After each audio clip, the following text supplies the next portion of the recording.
வணக்கம்.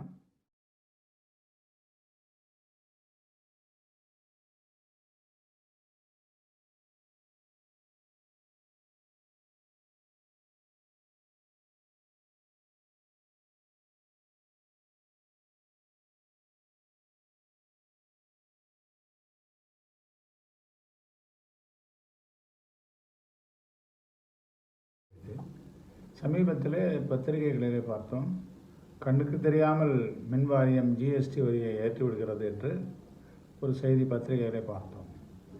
ஜிஎஸ்டியை அவர்கள் ஏற்றிக்கொண்டு தான் இருப்பார்கள், கண்ணுக்கு தெரியாமல் ஏற்றிக்கொண்டு தான் இருப்பார்கள். அப்படியெல்லாம் செய்தால்தான் 10,000 கோடி 15,000 கோடி என்று அவர்களால் பொதுமக்களுடைய வரி பணத்தை ஏதாவது ஒரு கணக்கு எழுதி சாப்பிட முடியும்.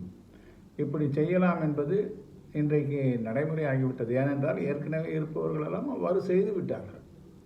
ஆகவே அது நடந்து கொண்டு தான் இருக்கும். நாம் என்ன செய்ய வேண்டும் என்று சொன்னால், அதை குறைப்பதற்கு, சாப்பிடக்கூடிய அந்த தொகையினுடைய அளவை குறைப்பதற்கு நாம் என்ன செய்ய வேண்டும் என்று யோசிக்க வேண்டும். அதற்கு நாம் அந்த மின் தேவையை பொறுத்தவரையில் நமக்கென்று சில வழிமுறைகளை வைத்துக்கொண்டு மின் வாரியத்திலிருந்து பெறக்கூடிய மின் தேவையினுடைய பயன்பாட்டை குறைப்பதற்குண்டான வழிவகைகள் என்னென்ன இருக்கின்றன என்பதை கண்டறிந்து அவைகளை பின்பற்றுவதற்கு நாம் முன்வர வேண்டும். அப்படி செய்தால் நமக்கு கட்டணம் குறையும். நமக்கு கட்டணம் குறைகின்ற பொழுது மின் வாரியத்துக்கு வரக்கூடிய வருமானமும் குறையும். அதனால் அவர்கள் சாப்பிடக்கூடிய அந்த அளவு கூட குறைவதற்கு வாய்ப்பு இருக்கிறது என்ற காரணத்தினால நாம் அப்படி யோசிக்கின்றோம்.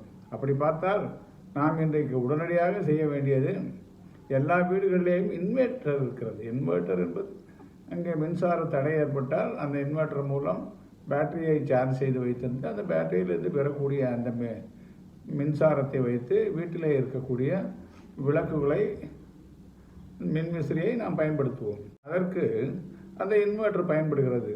அந்த இன்வெர்ட்டர், அதே இன்வெர்ட்டரை பயன்படுத்தி சூரிய ஒளியிலிருந்து பெறக்கூடிய மின்சக்தியின் மூலமாக வீட்டிலே விளக்குகளை, இருக்கக்கூடிய மற்றும் மின் விசிறிகளை மற்றும் சில சாதனங்களை எல்லாம் பயன்படுத்த முடியும் என்ற நிலைமை இன்றைக்கு ஏற்பட்டிருக்கின்றது. 1 கிலோவாட் 1000 வாட் என்ற அளவிற்கு மின்சாரத்தை நமக்கு தயாரித்து தருகின்ற அந்த சோலார் மின் சாதனங்களுக்கு 70,000 75,000 செலவு ஏற்படுகிறது. அப்படி நாம் செய்துவிட்டால் அதன் மூலமாக தடையில்லாத மின்சாரத்தை, மின் ஒளியில் அந்த சூரிய ஒளியிலிருந்து பெறக்கூடிய அந்த மின்சக்தியை பயன்படுத்தி நாம் தடையில்லாமல் வீடுகளிலே மின்சாரத்தை பயன்படுத்த முடியும். ஆகவே அது நமக்கு மாதம் கட்டணம் என்பது குறையும். அதை பயன்படுத்துவதற்கு நாம் முன்வர வேண்டும்.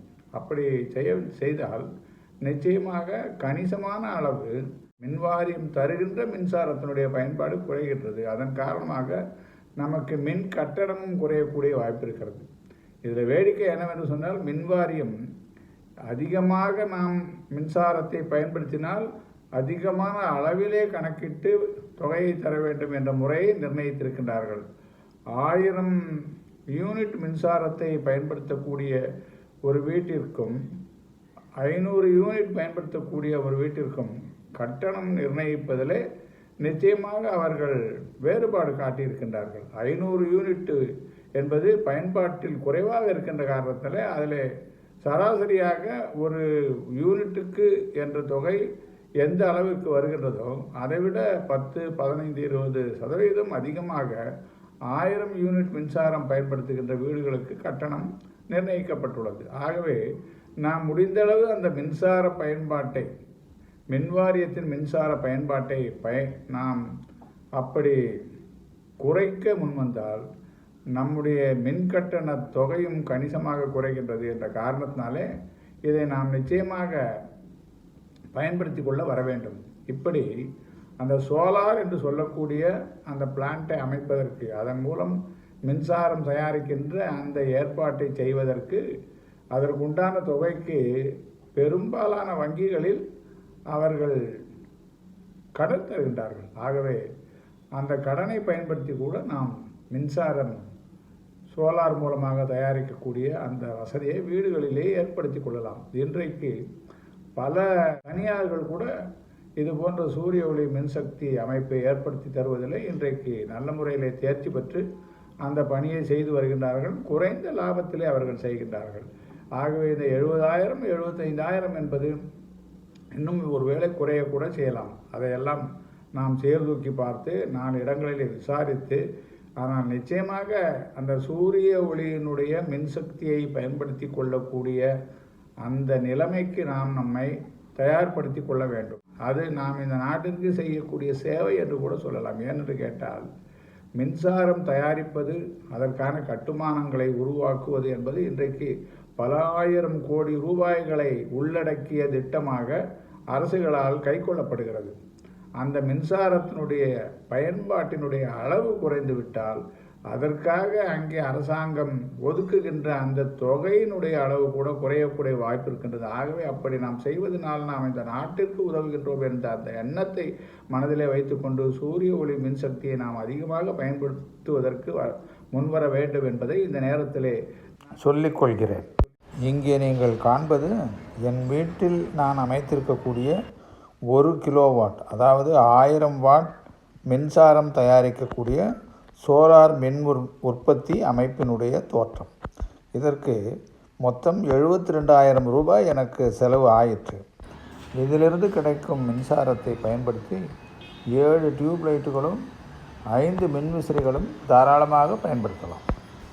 அடுத்து நீங்கள் காண்பது ஒரு சோலார் மின் உற்பத்தி அமைப்பு. இது ஒரு தொழிற்சாலையில் அமைக்கப்பட்டிருக்கிறது. இதனுடைய தயாரிப்பு திறன் 1 மணி நேரத்திற்கு 7,000 வாட்ஸ் 7 கிலோவாட் மின்சாரம் தயாரிக்கக்கூடிய திறன் கொண்டதாகும். இவர்களுக்கு இபி கரண்ட்டே தேவையில்லை.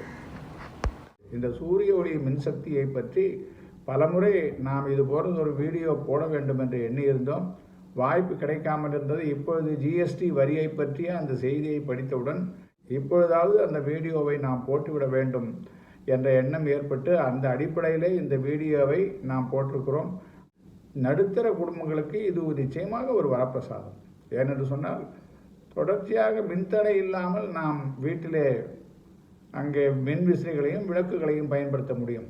முதியவர்களும் குழந்தைகளும் இருக்கக்கூடிய வீடுகளுக்கு இது இன்னும் ஒரு படி அதிகமான பயன்பாடு. ஏனென்று சொன்னால், அவர்களுக்கு பல சந்தர்ப்பங்களிலே இந்த மின்சார தொடர்பு இல்லாமல் அவர்களால் இருக்க முடிவதில்லை. அந்த காரணத்தினாலே அவர்களுக்கும் நாம் உதவ வேண்டும். ஆகவே சூரிய ஒளி மின்சக்தியை பயன்படுத்தக்கூடிய திட்டங்களை நாம் நாடி அதனுடைய விவரங்களை பெற்று வீடுகளிலே அமைப்பதற்கு எல்லோரும் முன்வர வேண்டும் என்று இந்த நேரத்தில் என்னுடைய எண்ணத்தை வெளிப்படுத்தி அமைகின்றேன். நன்றி, வணக்கம்.